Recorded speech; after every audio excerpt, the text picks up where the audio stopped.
Hello everyone, this side Divya Tanwar.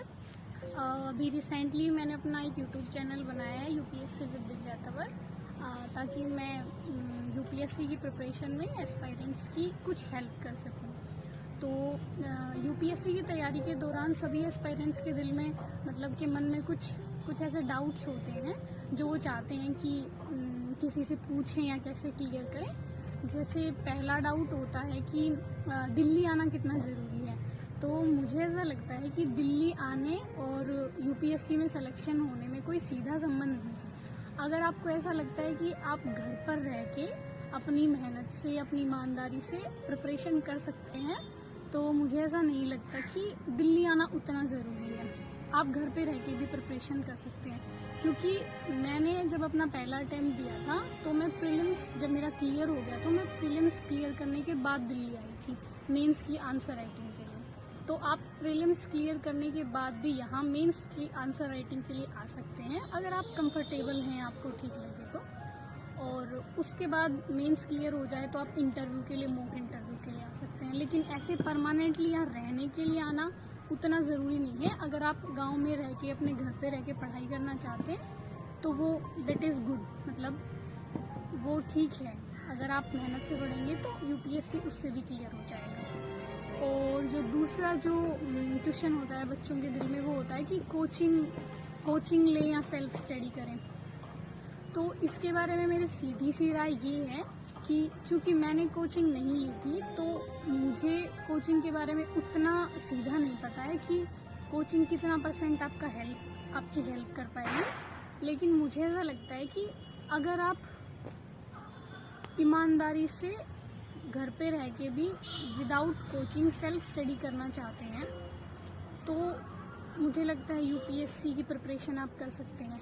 हाँ, इतना हो सकता है कि आप टेस्ट सीरीज़ ले लीजिए, आप मंथली मैगजीन्स ले लीजिए, वो आप दिल्ली से मंगवा लीजिए या दिल्ली आके ले जाइए। तो कोचिंग के लिए अगर आप अफोर्ड कर सकते हैं, आपको लगता है कि किसी टीचर की गाइडेंस की आपको ज़रूरत है, तो निसंदेह आप ज्वाइन कर सकते हैं। क्योंकि कोचिंग लेने से ये हो जाता है कि हमें थोड़ी एक डायरेक्शन मिल जाती है, आपके पास टीचर्स होते हैं आपके डाउट क्लियर करने के लिए। तो आपको लगता है शायद कि ज़्यादा इजी होगा, नो डाउट वो इजी होता होगा, लेकिन ऐसा नहीं है कि अगर आप कोचिंग नहीं लेंगे तो यूपीएससी नहीं होगा। तो इसलिए ये आपका अपना स्वविवेक है कि आपको कोचिंग लेनी है या नहीं लेनी है। दोनों चीज़ें सही हैं। अगर आप कोचिंग लेंगे तो वो ठीक है, पढ़ना आपको ही, अंततः पढ़ना आपको ही है, सेल्फ स्टडी आपको ही करनी है।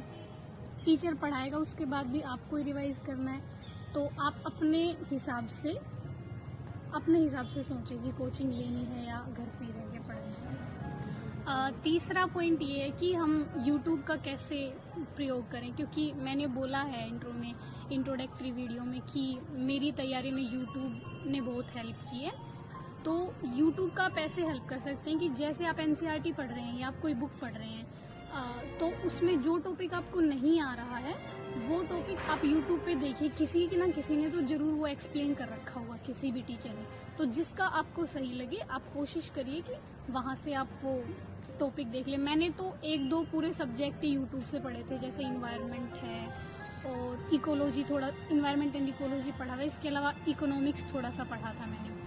और 4th पॉइंट है डिस्ट्रैक्शंस, क्योंकि जब भी हम फ़ोन चलाते हैं तो हम जो चीज़ देखने जाते हैं उसके लिए हमारे पास बहुत सारे ऑप्शंस होते हैं। तो आप कोशिश करिएगा कि जो टॉपिक आप देखने जाए वही टॉपिक आप देखें, उसके अलावा दूसरी चीज़ों को अवॉइड करें। 5th पॉइंट है कि जो मुझे लगता है सबसे ज़्यादा इम्पोर्टेंट है, और बहुत सारे एस्पायरेंट्स पूछते हैं कि मैम स्ट्रेटेजी बता दीजिए। तो देखिए, इसके बारे में मैं जो सीधी स्ट्रेट फॉरवर्ड बात बोलूँगी कि जितने भी टॉपर्स आपको स्ट्रेटेजी बताएंगे वो उनकी स्ट्रेटेजी है, वो स्ट्रेटेजी आपकी नहीं हो सकती है। तो आप कोशिश करिए कि जिस टॉपर को आपको फॉलो करना है, आप एक बार देख लीजिए उनकी बुक लिस्ट क्या है, वो क्या क्या बता रहे हैं, आप एक बार उनको देख लीजिए। उसके बाद आपको डिसाइड करना पड़ेगा अंततः कि मुझे किस सब्जेक्ट को ज़्यादा पढ़ना है, किस सब्जेक्ट को कम पढ़ना है, कैसे अपनी स्ट्रेटेजी बनानी है। क्योंकि मैंने देखा है कुछ बच्चे पूछते हैं कि मैम चार सब्जेक्ट बता दीजिए जो हम अच्छे से पढ़ लें और हमारा सिलेक्शन हो जाए। तो ऐसा नहीं होगा। अब हो सकता है जो सब्जेक्ट आपको अच्छे से आता हो वो मुझे नहीं आता हो, और जो सब्जेक्ट मुझे अच्छे से आता हो वो आपको नहीं आता हो। तो आप टाइम उस हिसाब से डिवाइड करेंगे। जो सब्जेक्ट मेन है वो सारे आपको अच्छे से कवर करने हैं। उसके बाद जो छोटे माइनर टॉपिक्स होते हैं उनको कोशिश करिए आप अपनी कन्वीनियंस के हिसाब से देखें कि इस टॉपिक पे मेरी पकड़ है तो मैं इसको थोड़ा कम टाइम दूँ, इस टॉपिक को मुझे ज़्यादा रिवाइज करना है, ज़्यादा टाइम देना है। तो आप अपनी स्ट्रेटेजी अपने हिसाब से बनाइए कि आपका बैकग्राउंड क्या है, आपकी स्ट्रेंथ क्या है, आपकी वीकनेस क्या है। हाँ, आप देख लीजिए एक बार जो टॉपर आपको ठीक लगे या आपको जहाँ से भी जिस टीचर से सही गाइडेंस मिल पाए आप एक बार उनसे पूछिए। उसके बाद आप कोशिश करिए कि आप अपनी स्ट्रेटजी बनाएं खुद से कि मुझे इस टाइम में मुझे इतना पढ़ना है और इस टॉपिक को मुझे इतना टाइम देना है। और इसके अलावा जो मुझे एक और पॉइंट लगता है एस्पायरेंट्स का, वो बेसिकली न्यूज़पेपर्स और एनसीईआरटी से रिलेटेड होता है कि कैसे पढ़ें या ना पढ़ें। तो मैं सोच रही थी कि इस पर हम एक अलग से वीडियो बना देंगे एनसीईआरटी और न्यूज़पेपर के बारे में, जिसमें मैं थोड़ा विस्तार से बता दूंगी।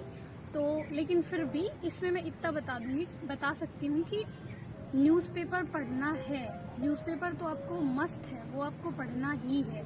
मतलब आप कोशिश करिए कि आप हिंदी का पढ़ लें। एक जैसे दैनिक जागरण सब प्रीफर करते हैं तो वो मैंने भी पढ़ा है इंटरव्यू के टाइम, तो दैनिक जागरण आप ले सकते हैं। और कोशिश करिए, मैंने हिंदू पढ़ा है लेकिन वैसे लोग इंडियन एक्सप्रेस भी प्रीफर करते हैं, तो आप इन दोनों में से कोई भी एक ले लीजिए न्यूज़पेपर।